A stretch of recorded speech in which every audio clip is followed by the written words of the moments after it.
So, good afternoon. Good afternoon. Thank you very much for agreeing to participate in the Hearts of Freedom project. We very much appreciate your participation. Can I ask you Thank you. by telling me your name, please? My name is Lu, and last name is Xiong. Okay. Yeah. Welcome. Thank you. So, I will begin by asking you, please, can you tell me about your life in Laos when you were a child, when you were an adolescent? I'm not sure if you were a young adult and you were still in Laos, but if you could describe your life during the period that you were there, please. Yes, I was born in the province of Hua Phan, east of Laos, close to the Ho Chi Minh Trail. We are the border of the Ho Chi Minh Trail. And since I was born, all I know is just like in the war. So my dad is a soldier, so we moved place to places, and we never settled in any place for longer than a couple years. So I was in the war zone, that's what they call it, in the war zone. So that's why we had to move place to place. And when I was about 4 or 5, I have polio on my right leg, which caused me a quarter inch shorter than the other one, and I was kind of limping for life. At that time, when I was 4 and 5, I went to school in Laos, a little bit here and there too. And when I was around 13 or 14, we lost the war to the North Vietnam, called communists. And soon as the communists coming closer to our village, we heard that they are really danger and they kill a lot of people, and we don't feel safe because my dad's a soldier and he is not safe at all. So we hatched a plan that we fled to the jungle, deep into the jungle. And then once we in the jungle for a while, we decided to escape from Laos to Thailand, because a lot of people escaped that time in 1975. So we walked through the forest from our village to the border of Thailand. There's about 20 days, 29, without food or anything. We just carry a gun and a few clothes on our back. And at that time, I remember I just carried a backpack. That's it. And I did carry a gun too. And when we walked 20 days in the jungle, we had no food, no nothing. All we eat is just anything in the jungle that we could find, such as bamboo, shoes, banana leaf, banana shoes, anything that is help us to survive. My dad is a soldier, so he has some kind of really dry rice. And if we're gonna die and so hungry, then he put a little bit like that, soap in the water, and eat it. So that's how we survived in the jungle for 20 days. And before you continue, can I ask you, was your mother working at the time when you were a child? No, my mother is just a stay-home farming or gardening around the house. And did you have brothers and sisters? Yes, I do have 3 brothers, 3 sisters. Okay. Yes. So the whole family, as you said, escaped from the village together and went into the jungle? Yes, it's not just my dad's family. It's almost the whole group. Oh. So it's a lot of people. Okay. That we kind of escaped together. So a large number of people in the village all decided to leave together? Yes. Okay. And as soon as we get close to the border of Thailand, there's a Mekong River that runs across. That is the border. And we are not lucky, and we got ambushed. So they captured my parents and other people to back to Laos, somewhere in Laos. And I was fortunate. I and four other we can call kids at that time because we only 14, 13 years old. So we escaped from there. We swimming across the Mekong River to Thailand.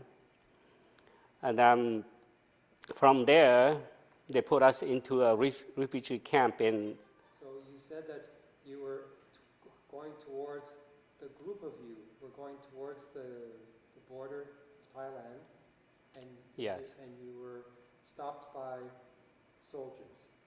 Yeah, there's an ambush close to the Mekong River where the border is. So they capture my parents and other people as a group, went back to Laos. And from there, I don't know where they go back, but the four of us children, we escaped because they don't see us, so we escaped and swimming across the Mekong River to Thailand. So from there, when we get to the other side, they put us into a temporary shelter as just like a camp, a prison camp. And then from prison camp, they move us to the refugee camp in Nong Khai. Okay. Can I ask you, when you swam across the Mekong River and you arrived on the shore, were you met by anybody? Was there anybody there meeting? Yes, there's a fisherman that came in the morning because we swimming across at nighttime. And even though we are so thin and no energy, we cut bamboo and then put under our arm, and we just kind of swimming across to the other side of Thailand at nighttime. In the morning, the fishermen came and they saw us. We were so scared because we are just children. And the guy brought us to the head of the village in the border in Thailand. So he called the police because usually a lot of people already escaped before us. So they know that we are refugees from Laos. So they put us into a temporary, like a prison camp for a while, and then they sent us to Nong Khai for a refugee camp. It was the police. He called the police came and got you. And then sent us and to. Send us to Nong Khai. Yes. Okay. Yeah, and then they put us into the refugee camp in Nong Khai. And then my, my uncle, who escaped before us, and then he lived in the big camp that is called Ban Vinai. That's in about 2 hours away from there. From Nong Khai. Yeah, and then he heard that I was in Nong Khai in the refugee camp. So he came and asked to take me under his care. Okay. Yeah, so he took me to Ban Vinai in 1977. Okay. That was the year of 1977. And can I ask you, was your uncle from your former village? Yeah, He was from they the same from village? former village. We escaped together, Right. but they don't want to go to the jungle. They went through other village and go across the Mekong River, and they pay money for a boat to send them across. So that's easier way. Right. Yeah. But we escaped later than he. Right. That's why we decided to go to the jungle. Right. Yeah. Yeah, so I went to live in Ban Vinai for a year, over a year. And then I have a choice to go to many countries such as United States, Canada, Australia, to France. But I choose Canada because when I was in Laos, I studied a little bit of geography, and I know that Canada is a very good country. So that's why I decided to come to Canada with my cousin. And Can I ask you, how long did you stay in Nong Khai? only about a month, Okay. yeah, And then your uncle heard about you and came to get you. yes, And then when you left there, you went to To- you called it Ban Dinai? Ban Vinai, yeah. And was that a refugee camp as well? Yeah, that is a refugee camp. And in that refugee camp, you were with your uncle. Were you with any other relatives? I have a few relatives in there too, Okay. yeah. Cousins or? Yeah, just cousin. Cousins, okay. But my immediate family is all back to Laos, Okay. yeah. And so my cousin decided to come to Canada too. So I said, okay, I'll go with you because I like Canada too. So that's why he put my name with his family. Okay. At that time, he married, he had one child. So we decided to come to Canada. So in July 14, 1979, we landing in Pearson Airport. Okay. And from there, we went to Saskatchewan. Okay. Our sponsor is Mennonite Brethren Church in Saskatchewan. Okay. Before you continue, can I ask you, can you tell me about what your experience was like in the Ban Binai refugee camp? What was that like? In the camp, it's not too bad because a lot of people in there, and I think we have food delivery every week. Okay. That is from the United Nations or somebody that they deliver food every week. So it's not too bad in there. And people is kind of more like free. Do whatever you want in there. You can go to outside the camp and go do little work for Thai people, get a little money here and there to buy stuff that you need. So it's not too bad, Okay. yeah, in the refugee camp. Okay. So what types of things would you have, did you have a place to stay in the refugee camp, by the way? Yes, they built a nice long house, like an apartment, as a unit. Okay. So we stay with the uncle in one unit.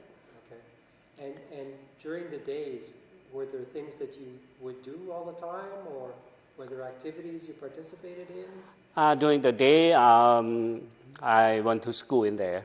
Okay. Yeah, I went to school, and Thai school, learned a little bit of time. But for English, I had to pay money to go to learn English. Oh, okay. So I didn't have money, so I only paid one time to go learn English, but after that, I don't have money, so I just stopped. Okay. And I only stayed in Ban Vinai for 1 year, so it's not that long. So the immigration of Canada came into view, and then we came to Canada. It's a very short time, like a few months later. So in the refugee camp, you were met by Canadian immigration officials? yes. Okay. And what would you have done with them? Oh, Had an interview, I suppose? yeah, we just filled application, and they came, interviewed us, and they just say, okay, we'll see you in a couple of weeks. And then like a couple of months later, we heard our name that, yes, you are ready to go to Canada. So you left with your cousin, his wife, and his child? one cousin, one kid, one child, Okay, yeah. So there was 4 of you? Yeah. Okay. And do you remember, did you leave Ban Binai to go somewhere else before you took the plane, or how did that work? Yeah, the bus came to the refugee camp, Okay. and it took us to Bangkok. Okay. Yeah, from there, we take the plane from Bangkok to here. Okay. Yes. How long would you have stayed in Bangkok? Do you remember? I think 2 days. Oh, just 2 days. Yes, 2 days. Okay. Just, I'm not sure about the paperwork, but just 2 days. Okay. So you're in the plane and you land where again? Pearson Airport, Pearson Airport. Toronto, yeah. Toronto. Okay. And was there anyone there to greet you? No, because I think the government official, they did. Okay. They invite us, we came out. I remember there's an apple, orange in the table, so first time I eat apple, I don't like it. Yeah, and then from there, because we are not going to the same place, right? So people go to BC, go to Montreal, people stay here, go to Saskatchewan. So that's what Alberta, that's what and then just wait a few hours, and then we got transferred to go to Saskatchewan, landing in Saskatoon. Oh, okay. And from there, our sponsor is greeting us in Saskatoon Airport. Okay. So how long would you have stayed in Toronto before? Just a few hours. Oh, just a few Yeah, hours. just a few hours. Then you were on another plane to fly to Saskatoon? Yes. Okay. Yeah. So it's not that long. Yeah. Okay. All right. Okay. Did you, during that period of time, did you stay in touch with your parents or your brothers or sisters, or did you have any contact with them? No. I've been to Canada for, I think, about 6 or 7 years later. Then my parents came, escaped again from Laos to Thailand. Okay. So they came and they to stay in Ban Vinai. Okay. And at that time, I'm able to sending letter to them, writing letter or recording in the cassette and send to them. Okay. That's how, at that time, we communication. And were your brothers and sisters with your parents? Yes. Okay. Yeah. So they were all together. Mm-hmm. Do you know how long your family stayed at the refugee camp? Yes, they stay long until the Ban Vinai closed, until they say no more. They will close Ban Vinai, and they send all the refugee people from Ban Vinai to Xiong. Oh. And then from Xiong, you either had to go to other country or go back to Laos. Oh, okay. So a lot of people at that time, they have a choice. So I came to Canada because I alone, and at that time, I'm still in school. So I couldn't sponsor my my parents, but one of my sister got married and came to United States a few years before they closed the camp. Okay. So my sister and brother-in-law they have a chance to sponsor my parents to go to United States. So that's why my mom and brother and sister, they're all there. But my dad, he went back because he still have his mom and brother and sister in Laos. So he went back to get them to come over. Okay. But he was unlucky. When he was back in Laos, I'm not sure what to call, but the people that the CIA soldier that in the jungle, they won't let my dad come back. So he ended up stay with them for last, I think, 30 years. Yeah, and then finally, he couldn't survive. He couldn't live in the jungle anymore. You know the many wars going on in the jungle in Laos, and all those terrible things. And my dad was probably the last one that came out from Laos to Thailand. But it's not easy. We had to pay a lot of money for a secret person to go to the jungle and brought them into Thailand. So my dad just passed away a few years ago in Thailand. Oh. And So he remained in Thailand when he left Laos? Yeah, because we still had to pay money to get his paperwork done. to get him to be a resident in Thai. Right. But he died of old age, and then only my stepmom and stepbrother and sister left. Okay. And then from there, from when the camp closed, my brother and sister, they went to Xiong. That is another refugee camp that they opened for other people to go. So from there, my mom and my brother and sister, they went to United States. Okay. I think they came 1986 to the state. Okay. Yeah. And are they still there? Yeah, they're still there. Okay. Yeah, my mom's still down in Minnesota, St. Paul, Minnesota. Oh. And my brother and sister, they all live in the same And city. do you have a chance to communicate with them? Yeah, I Oh. did. I went visit them many times. When they came in '86, I went visit them, and yeah, every other year, or every year I have a chance, I went down and visit them. Okay. And I haven't seen my dad for 35 years. Wow. And then when he was in Thailand, I went to see him in 2011. That's the first time I see him since we separated from 1977. Okay. So it is a long time. Yes. Even though I sent picture to my dad, say this is picture of me and my family, and when I went there and we see face to face, he couldn't recognize me because he never see I have a beard. So when I went to see him, he saw me and he said, "Who are you?" I said, "I'm your son."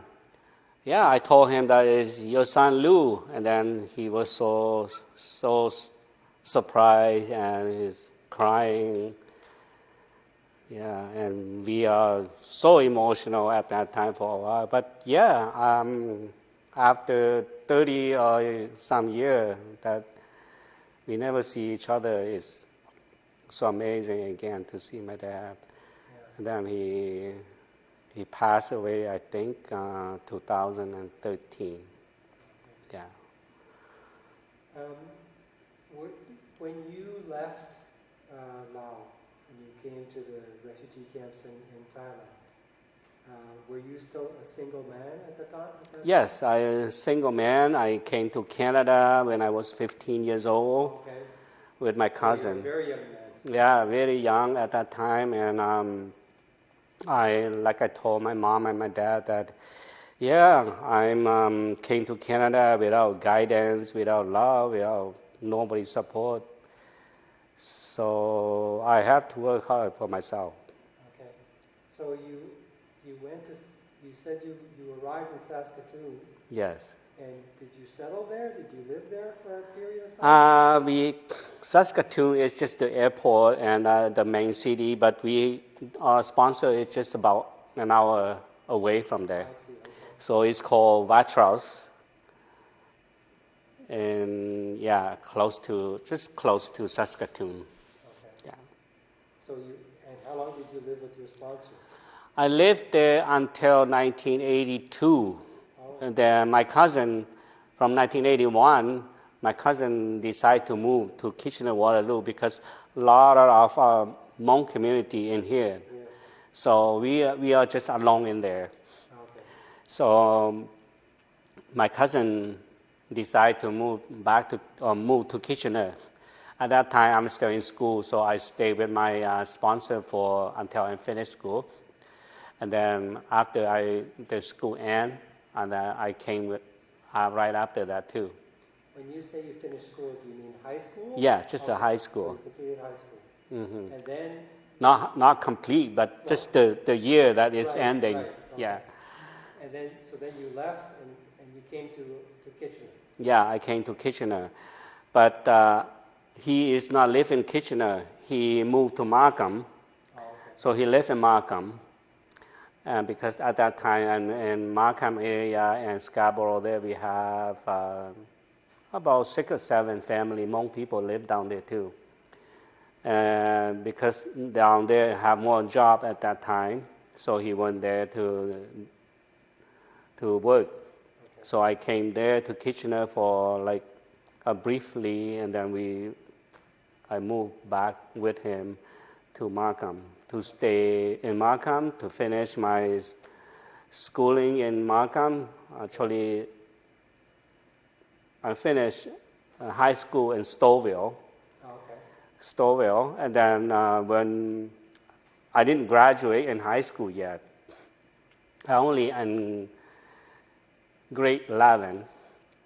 But at that time, they say that if I am 19 or older, I can write a test, and if I pass the test, I can go straight to college. So I did. I passed the test, and I went straight to Centennial College to do a 3-year program for business management. Okay. And I graduated from Centennial College, and then I met my wife, and then we got married in 1988. And I moved back to Kitchener here because my wife lived in Kitchener here. So at that time, then I moved to Kitchener and lived Kitchener since 1988. Okay. So when you were completing your degree in college, where were you living then? I moved back, I got married right away after I graduated, and then I moved to Kitchener, and then I got a job at that time is Zoller department, Zoller store, yeah. Yeah, but just to be clear, so did you say that you married your wife as soon as you started college? After I graduated, right after I graduated, yeah. But my question was, while you were in college, where were you living then? In Scarborough. Oh, in Scarborough. Yeah. Okay. Yeah. And were you living with your cousin then, or? No. No? My cousin, for some reason, my cousin moved back to Kitchener. Oh. So I just living with a friend. Oh, with friends. Yeah. Okay. Because at that time I was in college and I don't want to move back, so I stayed with my friend. So your wife was from Kitchener? Yes. And she was completing the same degree as you? No, she just... Oh, she was going to the same college as you? Yeah, she just stayed here in Kitchener here, so I met her. So when I graduate, I just marry her. Okay. Yeah. So you married her and then moved to Kitchener? Yes. Okay. And when would that have been? Do you remember what year that was? Yeah, 1988. 1988. Oh, Yeah. that's right. Okay, so now you're in Kitchener, 1988, with your wife, and you said you found employment with Zoller, yeah. department store. Yeah, as a management trainee. Okay. And was your spouse employed as well? Did she work? No, at that time she's still in school, in high school. She's still young, Okay. so she still want to finish her school. So I the only one to work on that time. Okay. Did you eventually have children, or do you have children? Yes, we have 5 kids. Oh, okay. Yeah, we have 5 kids, a lot of kids. We had the first 3 is girl, and then the last 2 is boy. So that's, I want boy so bad, so last 2 is boy, and that's it. Okay. Yeah. And did you have your children early in your marriage or later? Or? Yeah, my mother-in-law said if you want to plan to have a family then and children, then let's have it all close age so they can play with each other, they can, grow up together. So yeah, we did. We listened to our mother-in-law, and then like every year, every second year, we have kids. So our kid is just not much apart, a year or 2 apart. Okay. Yeah. What nationality was your spouse? Hmong too. Oh, she's Hmong too? Yeah. Okay. So she had also escaped Laos? Yeah, she's from and to Canada as well? Okay. All immigrant to Canada from the same reason. Okay. Yes. Well, it's interesting that you met a young Hmong woman in college, and But I guess at that time there was a significant population of Hmong. At that time, we have around 60 or 70 family Hmong in KW. Okay. Yeah. In Canada, total, we only have, at that time, we only have around 113. Okay. But now is the young people grow up and get married and have families, so we have more now. I'm not sure how many we have. Right. And once you were married and you were living in Kitchener, Waterloo, did you associate with other Hmong? Did you participate in, for example, Hmong celebrations or that type of thing? Yes, I do. I'm involved in the church. I'm a secretary at the church and treasurer at the church, Okay. and also helping the Hmong Association of Canada. Okay. And I run for the board for 2 years too. Oh, okay. So yeah, I get involved in the Hmong community a lot and helping a lot of newcomers. I also doing volunteer, like doing taxes, income tax for the newcomer and for elder people. Okay. Yeah. So when you were supporting the new Hmong refugees that were arriving in the country, did you do other things with them besides helping them with their taxes? Yeah, I do a lot of helping the elder people, like translation, Right. take them to see doctor. Some people have problem, like even court problem. I translate it to them. So, yeah, I did a lot of helping with the Hmong community. Okay. Yeah. What I don't want to forget to ask you is, when you arrived in Canada, what was your level of English? Could you speak English well? Very poor. I just only a few words. Okay. Only a few words. So how did you learn English? That is a lot of effort from my sponsor and myself. Every Wednesday night, we went to Bible study at church. They taught me English. Okay. And from there, I went to school without not even speak English good. They put me in grade 6 because of my age. Oh. So from grade 6 to grade 8 and grade 9, and then 10 and 11.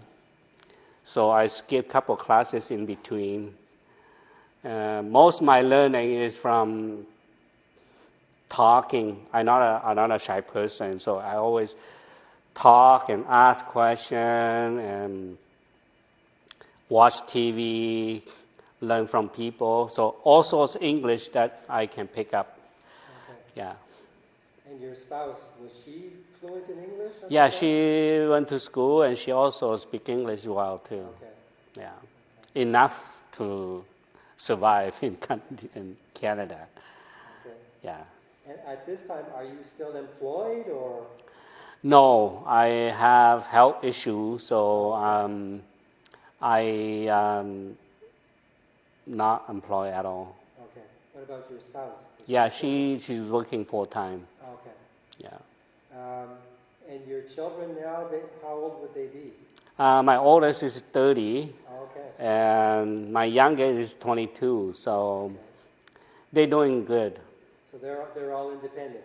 They're all on their own. They finished university, college, and they got a good job, so they're okay. Okay. Yeah. Did they remain in the Kitchener region? Oh yeah, one got married, moved to Michigan. Oh. Yeah. Okay. But the others are. The others just in town, around town. Yeah. Okay. And you say that you still remain in contact with your mother. Yes. Every couple of days, I still call her and talk to her. Okay. Yeah. So you still exchange information. Mm-hmm. And your siblings as well, your brothers and sisters. Yeah, Stay in touch.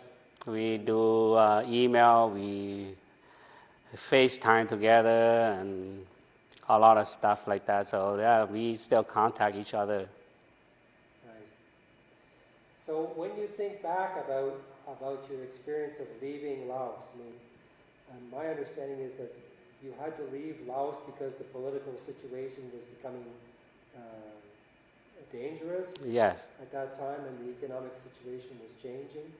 When you think about your experience of leaving Laos, having to go to the refugee camps and live there for a period of time, and arriving in Canada, what do you think about that whole experience? Living in Laos is decide to escape from Laos to Thailand because the rumor that we hear, and the main thing is because my dad was a CIA soldier, so he can't stay. If he stay, he will be in prison. He'll be somewhere in that we won't see him again. So that's how we decide to escape from there, and from there to Thailand. From the 20 days that we walk through the forest, that is the hardest part. That you just go all day long, just walk through the jungle, and you just don't know that where we going. We always just aim that east, west. Thailand is in the west or the east. So they just go.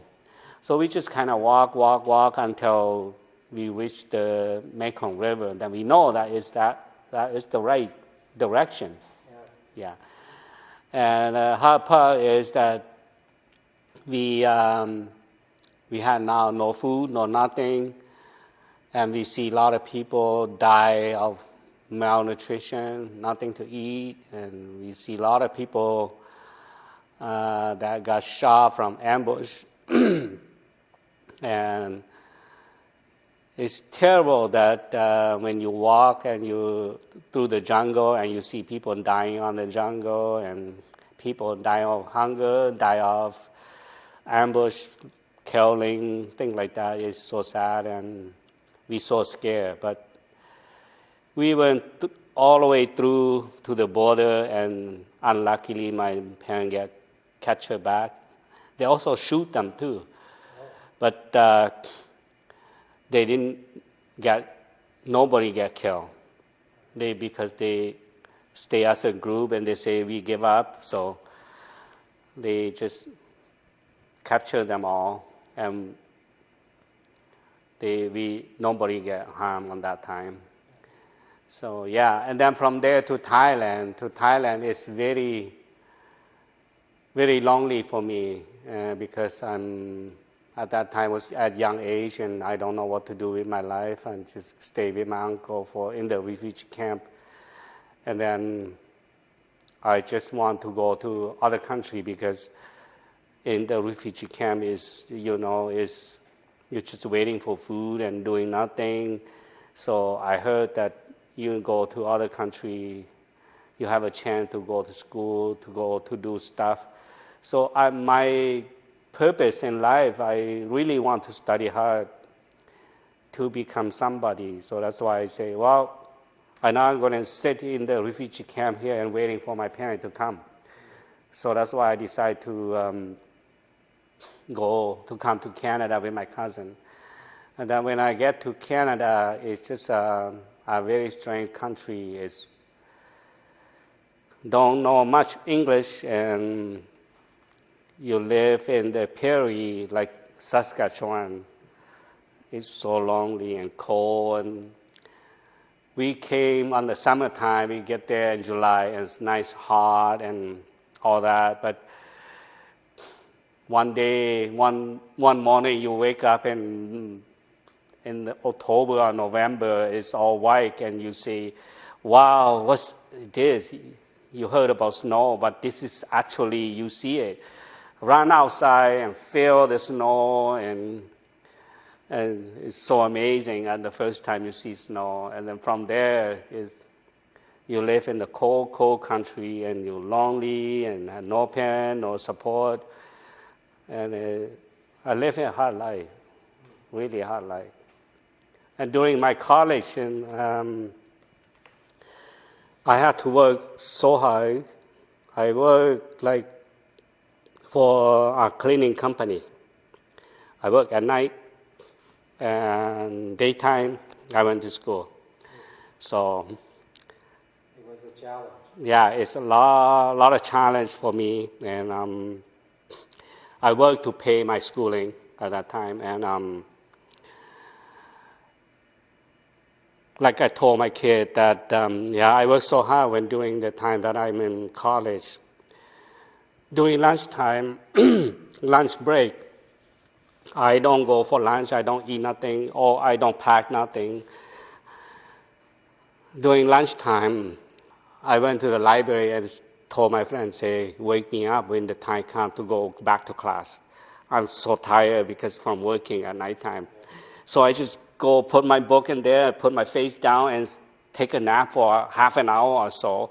And my friend come back and say, time to get up and go. And then you get up and you feel so hungry or whatever, and then you just go and drink water and then go back to class. So it is, it's hard life. But it's over now, and graduate from from college, and then got married, have kids, and now I have 4 grandkids. Oh. So consider all the bad experience, all the hardship that I went through. I now can relax that everything is just on the past. Have you had a chance to talk about these experiences with your children? Oh, yes. Yes?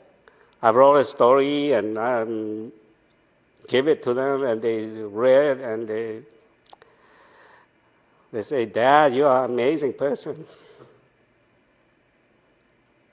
Yeah, and I told my daughter, and I told my daughter it's different. I say, you are the daughter, you study hard for your life, but for you, you might have a chance to meet somebody that is better than you.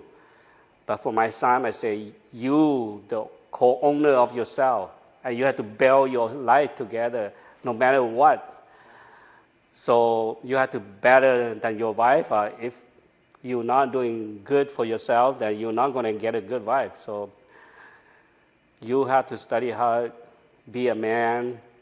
So they all grow up doing good kids, and 2 finish college and 3 finish university, and the oldest working for the federal government. So one is civil engineering, one is mechanic, one is nurse, and the other one, she just decided to stay home, have kids, so she has 4 kids. Okay. Yes. So my last question is, if a friend of yours came to see you and said, oh, I'd like you to come to a high school and talk to the kids there about what it was like to be a refugee and come to Canada, what do you think you would tell the kids, those kids?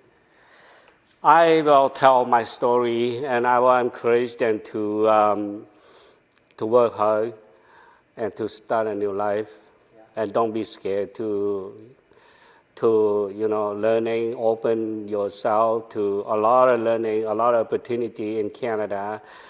Unless you are a lazy person, then you won't get anywhere. But if you have a goal and you want to reach your goal, you work hard, there's no ending. There's a lot of opportunity. So yes, I did went to Bryce. I think you have interview with him this morning. He taught a multi-faith class in Laurier University. And every year I went there and speak to his student about life as a refugee. How do you come to Canada, and how do you survive in Canada, and all that. So yeah, I did almost like 5 years. I went to his class, and every year it's different people. So I spoke to all those people. Yeah, so yeah, I did a lot of public speaking about refugee to Canada. Yeah. So you had an opportunity to share your story. Yeah, I share my story, I share my culture, I share my religions to all those people. Okay. Yes. And today, are you still involved with the Laotian Association? The Hmong Sorry, Association. the Hmong Yes, I Association? still involved, very Okay. much involved, yeah. Right, okay, Uh-huh.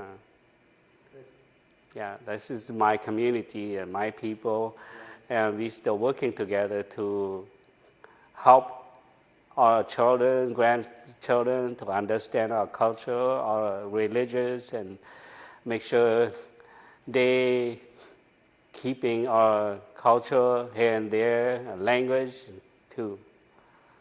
Yes. So you have an interest in the younger generation to remember the culture, the Hmong culture and the language and... Yes, helping our future generation to understand where your parents come from and where you come from. That's the most important thing. And knowing that, yes, we are here because my parents, my grandparents have struggled so much and escaped from the war to Canada, even though they come to Canada penniless, but right now they 95% own a house. So that's what we told our kid that we, as an immigrant, we came to Canada, we work hard, we want a better life for your children. And as we are the oldest generation, we come to Canada without a penny, without knowing English, but we can still survive. Like right now, most people own a house, have a couple cars outside the garage. And if you're young people cannot do that, or you should be better than your old man, you should be better than your grandpa and grandma. So we encourage our kids to be better people, better citizens for the country. Yeah. Yeah. Okay, thank you very much. Thank you.